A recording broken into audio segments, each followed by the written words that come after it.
हम पढ़ने वाले हैं backward difference for difference table. पहले हम पढ़ चुके हैं फॉरवर्ड वाला, और अब हम पढ़ने वाले हैं बैकवर्ड वाला। बैकवर्ड में कुछ इस तरह की चेंजिंग होती है कि इसमें जो नॉट का सिंबल होता है ना, उसको हम एन के साथ रिप्लेस कर देते हैं। मतलब जो एफ ऑफ एक्स नॉट लिखा होता था ना, उसकी जगह हम यहाँ पे एफ ऑफ एक्स एन इस्तेमाल किया करेंगे। ठीक है, इसमें डेल का सिंबल जो है वो चेंज हो जाएगा टिल्डा के साथ। मुझे इसका नाम नहीं पता, शायद इसको यही कहते हैं, या उल्टा डेल कह लें, और उससे मुझे भूल गया। ठीक है, उसके बाद हम x1 को रिप्रेजेंट करेंगे xn-1 के साथ, x2 को रिप्रेजेंट करेंगे xn-2 के साथ, x3 को रिप्रेजेंट करेंगे xn-3 के साथ। ठीक है, अब इसमें भी in the term of x होगा और इसमें भी in the term of the y होगा। ठीक है, मतलब x वाले में क्या होगा कि कोई ना कोई पॉइंट गिवन नहीं होगा, लेकिन p वाले में क्या होगा, कोई ना कोई पॉइंट गिवन होगा, जिससे हमें अंदाज़ा हो जाएगा कि ये जो है वो पॉइंट वाला क्वेश्चन है या दूसरा क्वेश्चन है।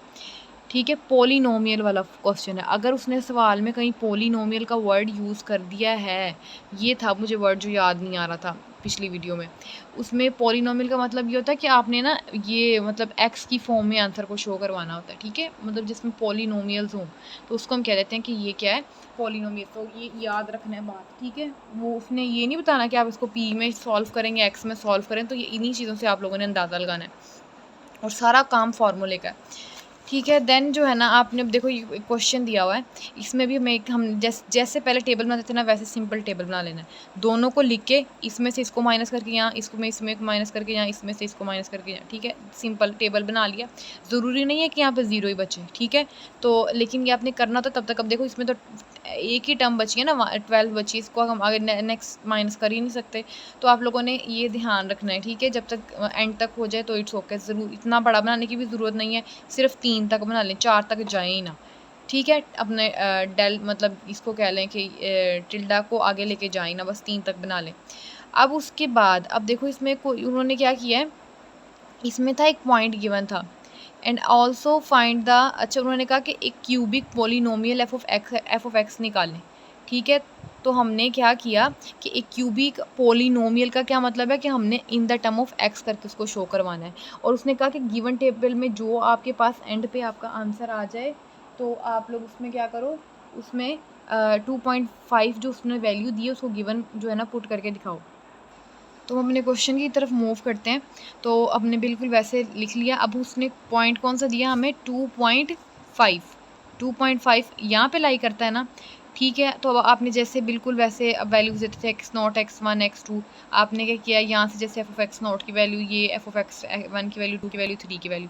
अब क्या होगा कि अब नॉट है ना, नॉट से निचली वैल्यू क्या होगी, 1 होगी, 1 होगी, 2 होगी, 3 होगी। इसी तरह एफ ऑफ एक्स 1 है, फिर एफ ऑफ एक्स क्या हो जाएगा, 2 हो जाएगा, फिर ये 3 हो जाएगा। ये क्या है, ये क्या है, del square f of x, ये एफ ऑफ एक्स 1 है तो ये 2 है, तो ये क्या हो जाएगा, 3 हो जाएगा। ठीक है, और ये क्या हो जाएगा, ये 2 है। अब देखो ये पता किस चीज़ पे, आपने सिर्फ ये यहाँ से तैयार करना है कि किस तरह इसको वैल्यूज असाइन करनी है। ये बहुत मतलब इंपॉर्टेंट है इस पॉइंट ऑफ व्यू में। मतलब एक्स की नॉट है ना, ये वाली एक्स की नॉट की वैल्यू क्या है, एक्स की नॉट है, सॉरी ये, ठीक है, एक्स की नॉट है, एक्स की नॉट के सामने वाली value F of x not है। एफ ऑफ एक्स नॉट के नीचे वाली वैल्यू, इस तरह जो ट्री नीचे आ रहा है उसकी वैल्यू क्या होगी, अगली एक बड़ी 1 होगी, फिर एफ ऑफ एक्स 2, फिर 3। मतलब डेल डेल मतलब ये तो देखी जाना है ना, यहाँ से ये तो नज़र आई जाना है। यहाँ पे बस ये देखना है नंबरिंग कौन कौन सी है। यहाँ पे नॉट है 1 2 3। अब देखो नॉट आ गया तो उसके नीचे वाली 1 हो जाएगी, फिर 2, फिर 3। अब यहाँ पे 1 है, इसके नीचे वाली 2 हो जाएगी, इसके नीचे वाली 3। अब यहाँ पे 2 आ रहा था, इसके नीचे वाली 3। अब यहाँ पे तो पहले ही 3 है, देखो 2 है तो 3 है। ठीक है, बस इस तरह आपने वैल्यूज़ लिखनी है। मेक श्योर दैट जो पॉइंट असल वाला है, बैकवर्ड में आपने वैल्यूज़ नीचे से लेना स्टार्ट करनी है, ये वाली वैल्यूज़ लेनी है। फॉरवर्ड में हम ऊपर से लेते थे ना, बैकवर्ड में हमने नीचे से लेनी है वैल्यूज़, इतना सा डिफरेंस है। फॉर्मूले में क्या है, फॉर्मूला जो है ना हमारे पास क्या है, अब देखो n की वैल्यू क्या हमें दी है, उसने 3 दी है। कहाँ पे दी है n की वैल्यू 3, n की वैल्यू हम कैसे निकालते थे भला, n हमें कहाँ से पता चलेगा, n हमारी क्या होगी, आपने ना अपनी एक टर्म को छोड़ के कंसीडर करना है, जैसे 1 2 3, 0 को छोड़ देना, तो ये कितना हो गया 3। ठीक है, तो ये हमारे पास n की वैल्यू हो जाएगी। अब यहाँ पे देखो कि यहाँ 0 को छोड़ के देखें 1 2 3, तो 4, सॉरी ये 4 बनती है ना, तो n की वैल्यू हमारे पास कितनी आ जाएगी 4। ठीक है, तो बस इस चीज़ का ध्यान रखना है बैकवर्ड वाले में। फॉर्मूला क्या है, अब हमने क्या करना है कि इसमें हमने क्या लिखा था, हमारा फॉर्मूला ओरिजिनल वाला फॉर्मूला अगर हम देखें ना, तो वो क्या था, वो क्या है जी, एक्स एन प्लस, और प्लस माइनस का भी खास क्या रखना है, एक्स माइनस एक्स एन, ठीक है। और फिर इधर आता है जी डेल, डेल नहीं सॉरी इसको क्या कहना है, tilde, f of x n over h. और ये भी ख्याल रखना है कि इसमें बैकवर्ड वाले में सिर्फ एक्स के नीचे ने एच आना है और 1 का फैक्टोरियल साथ, फिर plus x minus x n, फिर एक्स माइनस एक्स एन और एन, फिर देखो एक्स माइनस सबसे पहले आ जाएगा एक्स माइनस एन, फिर एक्स माइनस एन माइनस 1, फिर एक्स एन माइनस, अब देखो यहाँ पे क्या होगा एक्स एन माइनस 1, अगले में क्या हो जाएगा एक्स एन माइनस 2, ठीक है। ये करके माइनस भी करते जाना है। और उसके साथ क्या आ जाएगा डेल का square f of x n minus 1, साथ नीचे सिर्फ एक्स के नीचे क्या आना है 2 का फैक्टोरियल और एच का स्क्वायर। तो ये मेरे पास ओरिजिनल फार्मूला था, ठीक है। ये मैं अगर आप कहते हैं तो मैं वैसे भी आप लोगों को जो है ना फार्मूलाज मैंने लिखे हुए हैं सेपरेट, तो वो शेयर कर दूँगी, वहाँ से तैयार कर ले, नीट लिखे होंगे, ठीक है। अब हमारे पास एन की वैल्यू थी 3, हमने अपनी एन हर की जगह पे क्या लिख दिया 3 लिख दिया। अब सिर्फ काम क्या होता है कि टेबल से वैल्यूज़ को फैच करना। सबसे पहले एफ ऑफ एक्स 3 की वैल्यू हमारे पास क्या होगी, सबसे नीचे वाली वैल्यू। उसके बाद डेल्टा एफ ऑफ एक्स जो है ना हमारे पास 3 की वैल्यू क्या होगी, वो ये, 2 की वैल्यू सॉरी ये होगी, ये वाली टर्म, फिर ये वाली टर्म, ठीक है। उसके बाद है डेल्टा स्क्वायर वाली टर्म कौन सी होगी, ये, फिर ये वाली, ठीक है। तो ये जो ये वाली ये टर्म्स है ना ये आ जाएंगी। और x3 कहाँ से लेके आना है आपने, x3 हमारे पास क्या होगा, x3 हमारे पास क्या होगा 3 ही होगा, ठीक है। ये 2, ये x की वैल्यू क्या है 3, तो ये 3 होगा, ठीक है। तो इस तरह आपने बस वैल्यूज़ पुट कर लेनी और अपना पॉलिनोमियल में आंसर जो है उन्होंने क्या करवा देना, शो करवा देना। ये भी कुछ इसी तरह से क्वेश्चन सॉल्व किया हुआ है। अब हम देखते हैं कि इसमें पॉइंट वाला कौन सा क्वेश्चन है जो हमने करना है। अब इसमें भी देखो कि 1 2 3 था और 0 को निकाल के तो हमारे पास n की वैल्यू कितनी आ जानी थी 3।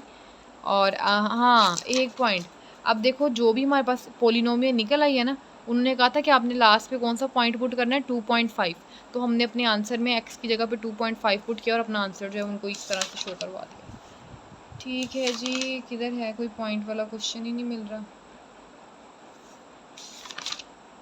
ये आ गया, ठीक है। इसमें क्या है फार्मूला लिखा हुआ है, फार्मूला बिल्कुल वैसा ही है तकरीबन, बस उसमें था p में माइनस था ना, इसमें p में सिर्फ प्लस है, ठीक है। इतना सा डिफरेंस है, इसमें सब में p में प्लस है, उसमें सब में p में क्या था माइनस था। ये कंपैरिजन करके फार्मूलाज याद करेंगे ना तो इजीली आपको याद हो जाएगा। और इसमें भी कुछ चीज़ों को रिप्लेस किया, वो वही वाली चीज़ें हैं, बस के p को माइनस p1 रखना, p इसको प्लस वाले में रखना है।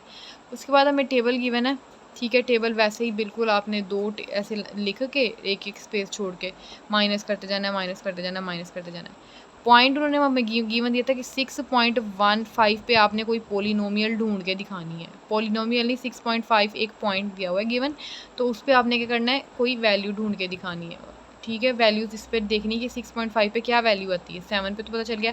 अब हमें पता है कि 6 और 7 के दरमियान जो है ना ये पॉइंट लाई कर रहा है, तो 6 और 5 के दरमियान हम इस पॉइंट को लिख देंगे और ये किसकी वैल्यू होगी, ये x की वैल्यू होगी, ठीक है।